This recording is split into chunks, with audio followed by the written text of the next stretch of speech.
omong kosong kalau misalnya dikatakan PSSI itu bisa menjuarai ASEAN kalau kompetisinya nggak kompetitif. Pasti omong kosong.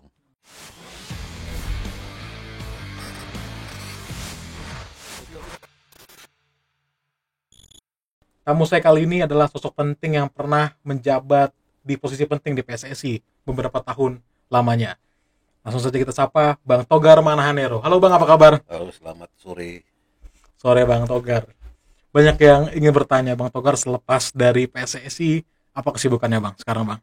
Setelah nggak di PSSI, saya kembali kepada kehidupan sebelumnya atau sehari-hari sebagai pengacara dan aktivitas yang lain ya.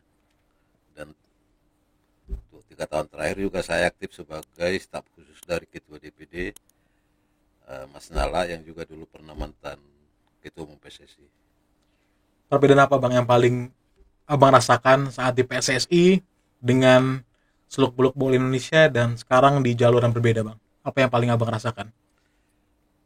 Sebetulnya kalau berbeda pasti berbeda ya. Kalau dulu waktu kita di PSSI, pikiran, waktu,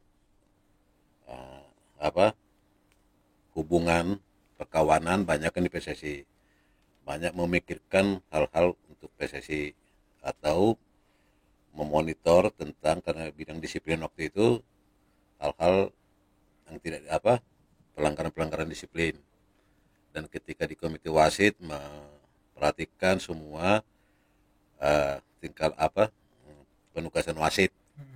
Nah setelah itu tidak ada dan ya sudah nggak perlu memikirkan lagi kan, lebih rileks gitu aja. Pusing gak sih Bang mikirin bola Indonesia Bang? Saya sama sekali nggak pernah pusing dan teman-teman yang lain juga saya kira nggak pusing karena kenapa? Kita waktu itu ada hobi, ada kesamaan pikiran, ada hal-hal yang perlu dikerjakan di PSSI itu, sehingga itu sangat menyenangkan karena hampir semua orang yang aktif di situ itu saling berpikir, memberikan pikiran, lalu melaksanakan action-action seperti apa, sehingga sangat menyenangkan. Jadi nggak ada yang pusing. Berarti Bang Togar ada di 4 kepengurusan ketua umum memang ya, dari Pak Agum. Saya yang Pak Agum, Bang Nurdin, kalau di pengurusannya Mas Nala saya nggak ikut, tapi saya di liga, di komisaris liga, tapi nggak di PSSI. Di zamannya Pak Agum, saya wakil ketua komisi disiplin. Di zamannya Nurdin Halid, saya ketua komisi disiplin dan ketua dan anggota Esko bidang wasit. Nah, zamannya Mas Nala itu, saya jadi komisaris PT Liga. Dengan jabatan tadi Bang, Exco dan juga wasit dan juga disiplin Bang. Ini kan hal-hal yang menjadi perhatian Indonesia Bang, sepak bola Indonesia Bang. Mungkin terkait keputusan wasit dan juga dari disiplin. Bagaimana Abang saat itu sehari-harinya seperti apa sih Bang yang diurus Bang dalam sehari-harinya tentang sepak bola Indonesia? Karena kan kita flashback tahun awal 2000-an ini Bang ya, maksudnya masih belum masih menuju profesional ya Bang ya. Masih pakai APBN dan sebagainya gitu. Apa sih Bang saat itu yang Abang ingat Bang? Yang paling diingat Abang? Oh iya, jadi pada saat saya masuk komite wakil ketua itu, Hmm. saya dulu ditawarin sama Bang Andi Darsalam. Ketika itu dia menawarkan saya menjadi anggota, jadi ikut di komisi disiplin. Lalu saya bilang kalau saya ketua mau, tapi Bang Andi bilang, oh saya ketuanya, oh kalau gitu wakil abang aja. Akhirnya saya jadi wakil ketua komisi disiplin. Anggotanya ada beberapa orang waktu itu, ada mantan Kejati, ada praktisi hukum dan para aktif di bola. Pada saat itu namanya buku yang sekarang namanya peraturan disiplin PSSI itu belum ada. Oh, Jadi dulu pegangannya itu dulu hanya dua, disiplin code FIFA sama disiplin code FC. Nah, lalu cara mengambil keputusannya seperti apa? Keyakinan dari komite itu, komisi disiplin itu ketika rapat. Nah, bagaimana cara kerjanya? Setelah mendengar laporan, membaca laporan, mendengarkan saksi. Dulu itu videonya masih jarang pada saat itu. Jadi mendengarkan saksi, laporan. Nah, laporan yang diterima itu adalah harus laporan resmi. Misalnya dari pengawas pertandingan tuh, dari wasit, saksi. Tapi kalau saksinya itu berpihak, biasanya pakai keyakinan itulah yang dipakai untuk mengambil keputusan. Kasus apa yang paling abang ingat bang? Abang kan mungkin 10 tahun lebih lah di komisi disiplin dan wasit. Mungkin kasus yang paling abang ingat dalam mengelolanya kasus itu bang gitu. Banyak sih ya, tapi kalau yang saya ingat itu adalah soal hal kenapa diputus dan apa pendapat orang terhadap putusan itu. Apa nih bang? Contohnya misalnya ketika saya menghukum Kota Maros 2 tahun tidak boleh ada pertandingan bola di kota itu. Saat itu banyak orang protes. Loh, biasanya yang dihukum itu adalah klubnya atau pemain. Ini kok kotanya, klubnya tidak. Loh, saya bilang, karena masyarakat Kota Maros tidak mencintai atau tidak menyukai atau memusuhi sepak bola. Karena pada saat itu mereka mengketapel pemain PSMS di Kota Maros. Sehingga saya Komisi Disiplin menganggap bahwa masyarakat Maros tidak mencintai, tidak menyukai dan memusuhi pemain bola. Akhirnya kita hukum 2 tahun. Kenapa 2 tahun? Karena mereka mempergunakan ketapel. Nah, ketapel itu satu tingkat di bawah senjata api, tingkat kebahayaannya. Itu satu. Lalu yang kedua, ketika kita hukum dulu pemain PSPS 1 tahun, saya ingat aku dulu bulan September, Desember akan ada SEA Games di Filipina. Lalu dibilang oleh beberapa orang pengurus PSSI waktu itu supaya itu dianulir karena akan main di Filipina. Lalu kita berargumentasi karena di SEA Games itu adalah pertandingan olahraga antar negara.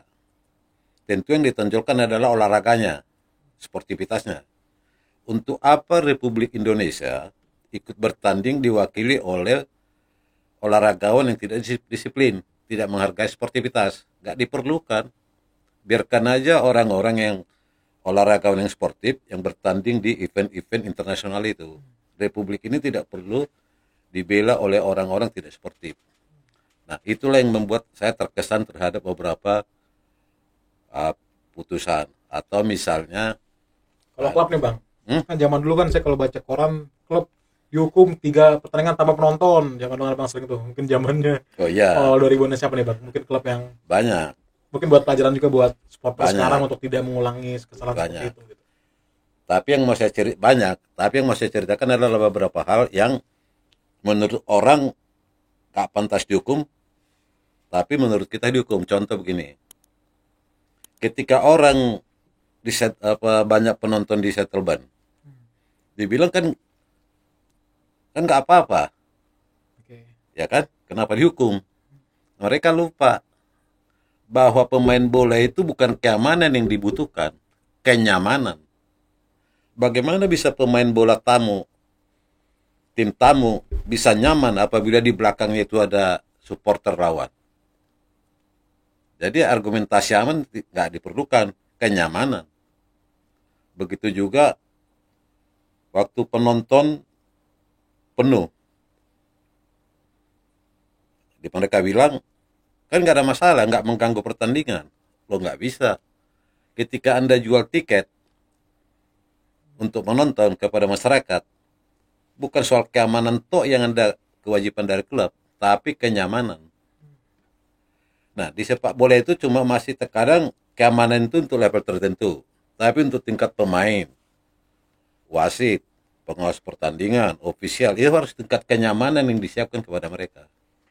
Zaman abang dulu bang, bagaimana? Mungkin kan abang pasti dalam menegakkan peraturan kepada klub A, B, C kan pasti kan seperti ada protes dari manajemen klub tersebut bang. Bagaimana bang cara mengatasinya? Bapak pasti kan ada telepon tuh atau banyak. Misalnya Mungkin apakah ada cerita yang bisa diceritakan bang kepada kita nih? ada, misalnya misalnya pernah ditelepon dulu oleh Gubernur Gorontalo. Ada lagi dulu yang mungkin saya nggak tahu seperti apa. Jadi ini antar jagoan sama jagoan nih, Oh, membela klub ini jagoan membela klub ini. Ini centeng-centeng ini, centeng-centeng berkelas. Ini mencoba men- membilang saya, kau nggak boleh gitu. Ini orang bilang kau nggak boleh gitu. Ya aku bilang sama dia, kau bilang nggak boleh ini, kau bilang nggak boleh ini. Jadi lo yang melakukan apa? Kalau ini nggak boleh lakukan, ini nggak boleh lakukan. Apa yang lakukan? Ya lakukan peraturan. Ya udah aku lakukan peraturan. Sekarang mau apa kau? Karena waktu itu banyak juga orang kan, kalau disiplin itu kan orang banyak ditakutin dengan cara-cara kasar. Ada juga pengaruh dengan cara-cara approach approach yang sopan. Segala variasi banyak. Saya sudah sadar kalau menghadapi hari kayak gitu, saya sudah tahu. harus seperti apa bang? Ya, Harus seperti selama kita menjalankan tugas, nggak bakal ada ketakutan yang kita miliki. Selama itu sesuai dengan peraturan, selama kita tidak ada mempertimbangkan di luar peraturan, nggak bakal ada yang kita takutin. bang, banyak di warganet mungkin sering atau netizen sering melihat wasit bang ya. Wasit kalau misalnya salah memutuskan suatu suatu keputusan pasti dibilangnya mohon maaf wasitnya A B C. Menurut abang yang pernah di wasit juga bang, pernah mengurus wasit juga, seperti apa sih bang? Mungkin bisa untuk mengklarifikasi atau menjawab banyak hal-hal negatif itu bang. Nah, itu juga cerita menarik. Orang melihat wasit, subjektivitasnya pasti tinggi. Misalnya contoh, seorang manajer A melihat tindakan si B dan kan pasti kalau itu merugikan dia, menurut dia disalahkan. Salah wasitnya. Hal yang sama menguntungkan dia nggak juga. Hmm. Nah, melihat wasit itu subjektivitasnya sangat tinggi orang. Sehingga ketika kita melihat wasit, kita harus melihat objektif ya. Dan wasit itu adalah kemungkinannya human error istilahnya, itu pasti ada. Nah, tapi itu dimaklumin. Bahkan di dalam sepak bola itu pernah diprotes namanya PDR apa tuh yang namanya VAR itu mbak. VAR itu diprotes nggak ada, supaya sepak bola itu murni human, jadi nggak ada unsur teknologi atau apapun yang mencampuri di situ. Nah, baru apa kali manajer klub memprotes wasit ketika memimpin. Setelah kita dengarkan protesnya apa segala macam, kita minta dia nonton videonya. Lalu kita bilang, bang, setelah abang tonton itu salah nggak? Oh enggak. Kenapa? Karena memang wasit itu selama dia tidak mempunyai deal-deal dengan orang, pasti bagus. Jadi orang yang perlu dihindari itu adalah deal-deal dengan orang. Dan itu biasanya wasit telah mempunyai sumpah istilahnya. Lalu yang kedua, dalam wasit itu ketelitiannya. Dan wasit itu bukan pekerjaan mudah. Bagaimana misalnya dia dengan waktu yang terbatas, yang sangat cepat, melihat harus memberikan putusan. Kan nggak boleh dia bilang tunggu dulu, nggak bisa. Nah makanya ujian-ujian atau wasit itu kan sangat ketat, dari fisik, dari skill, attitude, itu ketat. Nah, tapi walaupun demikian, ada di zamannya Tri, apa namanya, Joko Dri, Joko Driono. jadi yang megang liga, saya komite wasit waktu itu membuat level wasit. Jadi untuk Liga 1 hanya beberapa orang aja. Namanya elit wasit. Nah, kalau dia nggak qualified turunin lagi, nanti promosi lagi wasit yang bagus, sehingga terjaga kualitas wasit untuk tetap mempertahankan kualitasnya gitu. Itu ada. Nah, dulu ada protes, itu nggak adil, nggak adil. Ini kan bukan pemerataan, ini kan penjagaan kualitas. Dan itu juga cukup sukses. Dan dulu itu misalnya diprotes oleh beberapa orang, harus penugasan wasit itu oleh PSSI. Padahal saya ketua komite wasit. Saya bilang enggak, saya enggak mau. Biarkan aja kasih ke liga. PSSI jangan ikut-ikut campur. Cuman mengawasi ya Bang ya, PSSI. Mengawasi juga enggak. Tapi tugas kita memberikan beberapa wasit yang udah qualified ke PT Liga. Ini nama-namanya yang udah qualified. Tugaskan dengan itu. Nah, sejak itu kita nggak pernah ikut campur. Kalau ada laporan, mana laporannya, berkaitan dengan apa. Nah, jadi dulu itu misalnya banyak sebetulnya pendelegasian itu ke PT Liga. Sehingga PSSI itu tidak terlalu banyak ikut campur hal-hal di PT Liga itu. Baik. Bang, tadi kan mungkin kalau berbicara Abang kan juga tadi kan juga ada 3 dari ketua umum Bang ya. Apa pernah dari Pak Agung, Pak Nurdin dan Pak Lanyala mungkin di PT Liganya Bang. Mungkin bisa dijelaskan Bang kepada kita-kita nih yang mungkin masih ingin tahu karakternya seperti apa sih Bang dari Pak Agung, Pak Nurdin hingga Pak Lanyala Bang. Kalau Pak Agung dulu Bang. Yang mungkin banyak orang yang belum tahu Bang. Oh, Pak Agung ini boleh dibilang dia itu sangat-sangat bagus lah. Sangat bagus, bukan hanya saya mengatakan, orang juga. Ya tentu dia jadi ketua umum PSSI kan karena sangat bagus di penugasan-penugasan dia di luar PSSI, di tentara atau di mana. Sehingga waktu di PSSI dia itu cukup bagus.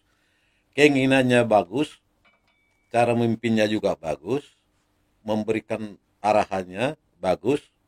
Nah, dan terobosan-terobosannya juga bagus pada saat itu. Nah, saat itu misalnya TV belum banyak,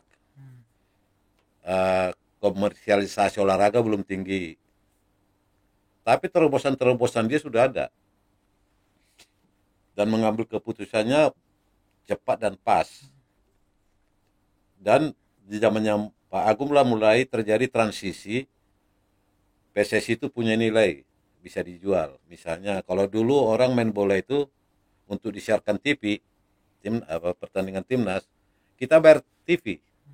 Nah, zamannya Pak Agung mulai TV yang bayar. Nah, di zamannya Pak Agung itu masih belum banyak, mungkin yang kurang tidak bisa maksimum karena masih terbatasnya orang-orang profesional, sehingga banyak pengurus atau apa itu segala macam belum profesional, belum seperti sekarang semua gabung, dari media gabung, dari para kreator-kreator gabung, semua organizer gabung, itu membuat lebih bagus. Pak Nurdin Bang. Nah, Pak Nurdin itu mulai gesit, ini orangnya gesit dan pintar, cerdas. Memimpin organisasi dia sangat lincah lah. Di saat dia lah mulai muncul nilai PT Liga itu 10 miliar awalnya, ke 25 miliar sampai ke 150 miliar untuk kontrak PT Liga itu dengan sponsor. Nah, nilai-nilai untuk meng-create itu dia pintar. Rencana dia yang nggak sempat berhasil itu adalah untuk membuat silabus untuk usia muda. silabus SSB. Seperti apa sih sebetulnya dari segi cara pelatihannya, baru kesehatan, gizi apa segala macam. Itu udah dirancang sama dia. Kalau Pak Joko Driono bang kan, Pak Joko juga sempat memimpin bang, mungkin menjadi PLT saat itu bang. Mungkin abang juga pernah lah mungkin bersama dengan Pak Joko Driono. Nah, nanti sebelum Joko ya. Oke. Tadi kan ada bilang kan ada 3. Nah, sekarang Pak Lanyala. Lalu Pak Nyala. Nah ini dia jadi ketua umum sebetulnya nggak sempat, tapi jadi wakil ketua umum, tapi berperan sebagai ketua umum. Ini lebih total lagi. Memang karakternya dia totalitasnya tinggi. Totalitasnya dia langsung follow requirement FIFA itu semua di follow 100%. Statutanya, rule of the game-nya, semua. Dan dia tidak pintar berpidato. Tapi dia nggak pernah berpidato tidak boleh tidak ada lagi mafia bola, dia nggak ngomong. Tapi semua mafia bola yang menganggap dirinya mafia bola, walaupun dipanggilin sama dia. Sempat itu bang ya? Dipanggil. Dan dia nggak pernah pidato, tapi dia hafal siapa-siapa. Dipanggil satu-satu. Nah itulah bedanya misalnya itu dengan ketua umum lain. Ketua umum lain misalnya pidato, tidak boleh ada mafia akan kita sikat. Tapi ada bermain, dia juga nggak bisa sikat juga. Tapi, nah itu satu. Lalu kedua, Mas Nala itu kantor PSSI itu dirombak total. Yang di GBK bang ya? Di GBK ya? Sampai 25 miliar hanya untuk interiornya aja. Sampai FIFA waktu itu melihatnya loh cukup oke. Nah dia pekerja totalitas. Nah satu lagi totalitas dia menyerahkan zamannya Nyala 100% PT Liga itu tidak boleh PSSI ikut campur. Disitulah Joko diangkat direktur dan aku komisaris waktu itu situ. PSSI nggak ikut campur. Hanya apa saat itu bang? Ya. Saat itu hanya sebagai regulator aja bang ya, sebagai federasi aja bang ya. Dia hanya menjaga bahwa menjamin atau meminta PT Liga memastikan bahwa pertandingan itu sesuai dengan rule of the game yang ada. Mengenai komersialisasi jadwal apa segala macam yang kaitannya dengan requirement Liga nggak ada. Dan orang PSSI pun nggak ada yang satu orang pun ikut campur. Nggak ada. Mungkin bagaimana bang? Mungkin abang kan juga tadi cukup jelas ya bang. Namun apa sih bang yang menjadi yang kurang dari PSSI bang, hingga kita mungkin masih belum bisa di Asia Tenggara, belum juara AFF gitu bang. Abang kalau bisa mengkritisi atau memberikan saran, apa sih bang yang kurang dari PSSI bang? Saya sih nggak pernah mengkritisi, tapi karena kenapa? Selama saya di PSSI itu ya pasti bang, mungkin banyak orang yang belum tahu nih bang kan, mungkin karena di PSSI itu atau di bola itu salah mulu kan. Saya nggak suka. Nah ya. Orang salah-salahkan itu saya nggak suka. Karena di PSSI itu ada sebetulnya kumpulan orang berpikir. Hampir semua sebetulnya orang di PSSI itu aktivis atau dikatakan di bola itu berpikir. Berpikir sesuai dengan kemampuan masing-masing. Ada yang berpikir spektakuler, ada yang berpikir tanggung, ada yang berpikir seadanya. Tapi semua itu berpikir. Ada yang pas, ada yang belum pas, dan ada akan pas. Nah, kita kan harus merumuskan seperti apa sih untuk juara itu. Kalau juara pasti berkaitan dengan 11 orang atau 23 orang yang disiapkan untuk itu. Dan levelnya kan orang udah tahu. Udah saling mengukur. Nah, yang 23 orang ini, yang pemain ini, kan harus dicari. Bukan dicari lah, direkrut, diambil perhatikan dari liga. Kalau liganya bagus, berarti kompetitif, dan setiap klub itu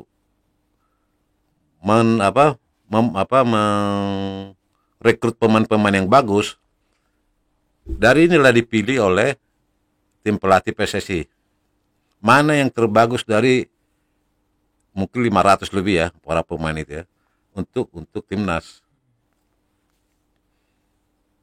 Jadi intinya itu adalah di kompetisinya. Omong kosong kalau misalnya dikatakan PSSI itu bisa menjuarai ASEAN kalau kompetisinya nggak kompetitif, pasti omong kosong. Lebih berarti PT Liga bang ya, atau di operatornya bang yang mungkin Di harus liganya, di kompetisinya, kalau kompetisinya udah kompetitif, liga-liganya, klub-klubnya sudah bagus, itu otomatis. Jadi omong kosong lah kalau misalnya dikatakan bisa melatih seseorang dalam tempo 1 tahun akan bisa jadi juara Asia, pasti bohong. berarti apa bang yang harus dilakukan PSSI sekarang bang? PSSI itu sebetulnya dalam tugas dia sebagai PSSI ya, biarkan tuh klub-klub membangun PT Liganya, membangun kompetisinya sebebas-bebasnya. Jangan terlalu banyak PSSI memberikan pikiran-pikiran mereka yang terbatas. Karena siapa yang berkepentingan untuk kemajuan klub itu? Pasti klub itu. Nah, PT Liga itu kan sebetulnya adalah perusahaan yang mereka bentuk.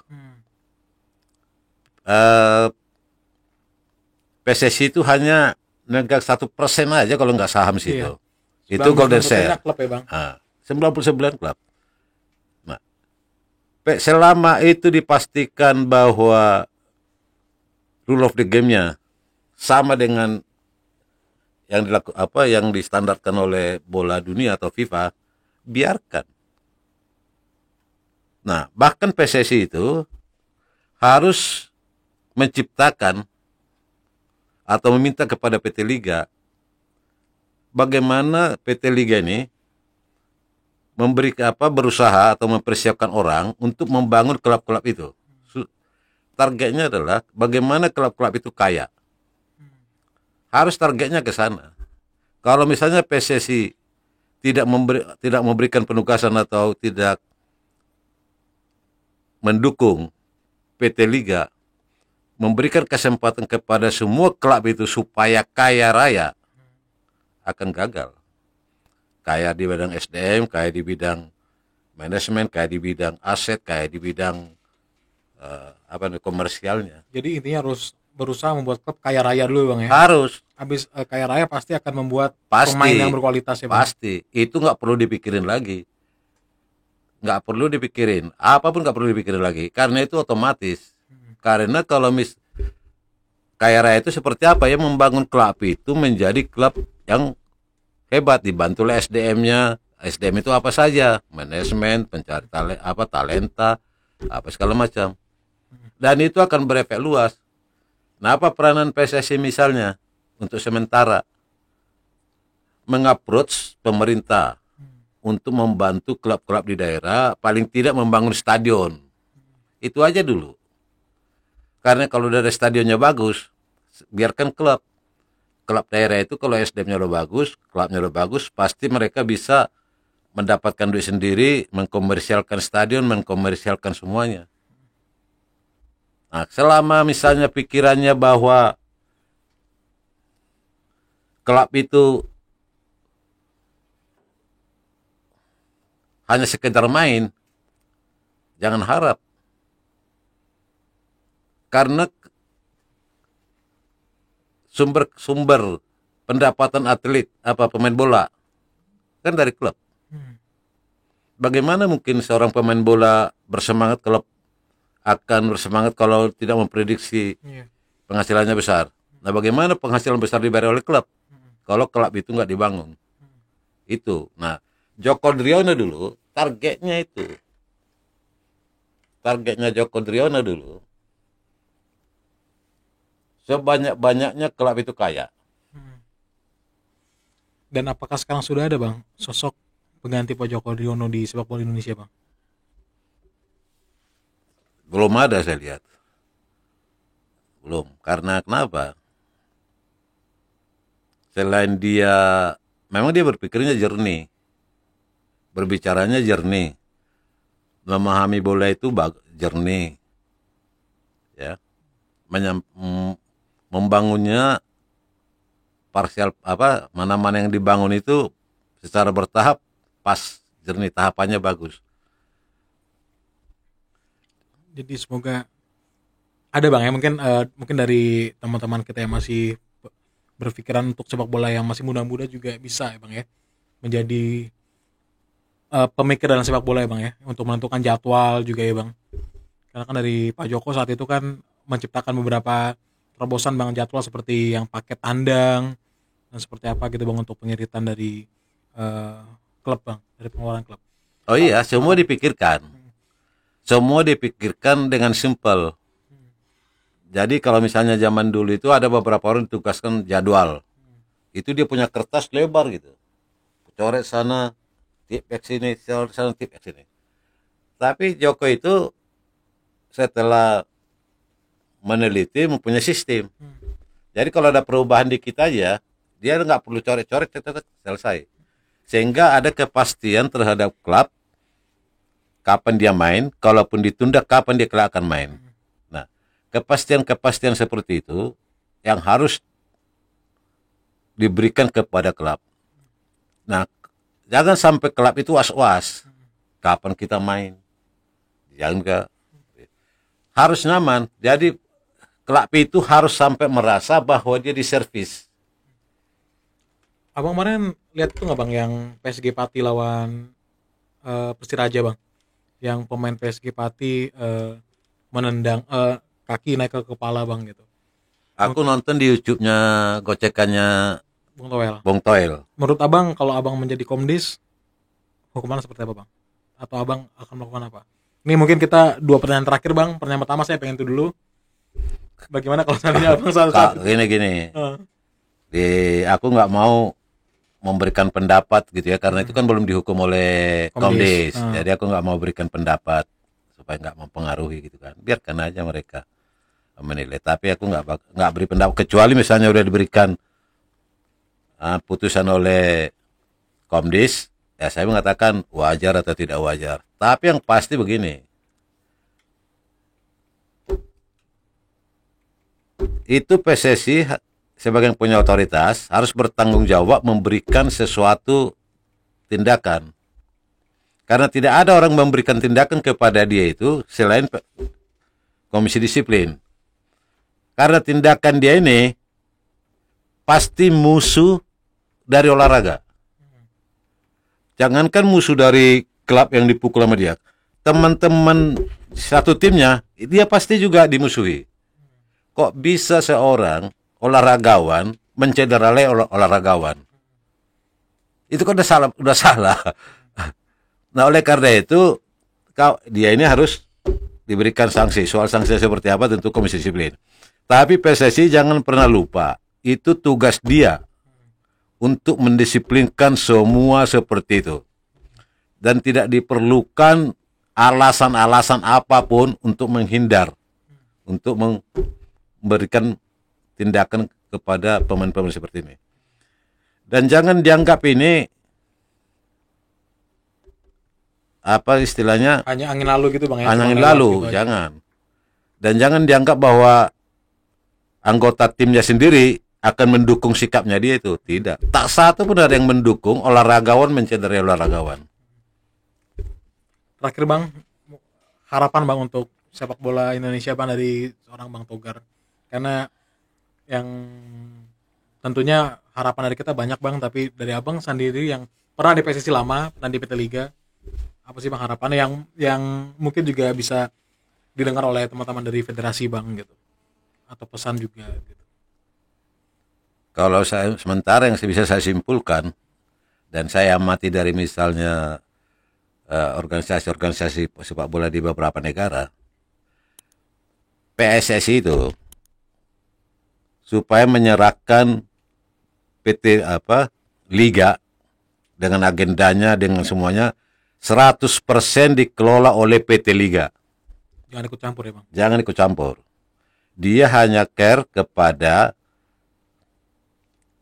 persiapan untuk timnas dalam hal membantu PT Liga menyesuaikan apa istilahnya itu jadwal dengan dunia. Yang kedua,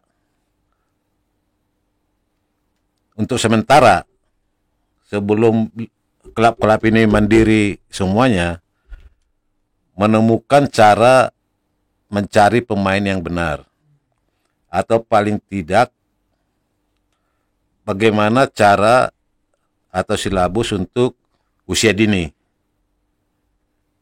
Dia kerjakan dulu sekarang, karena kelak nanti klub juga akan punya ilmu lebih hebat dari dia setelah klub-klub itu hebat. Tetapi saya pastikanlah, selama PSSI tidak memberikan itu 100% pengelola liga kepada operator, kepada PT Liga, yang notabene PT Liga adalah miliknya para klub, jangan harap lah. Jangan harap, karena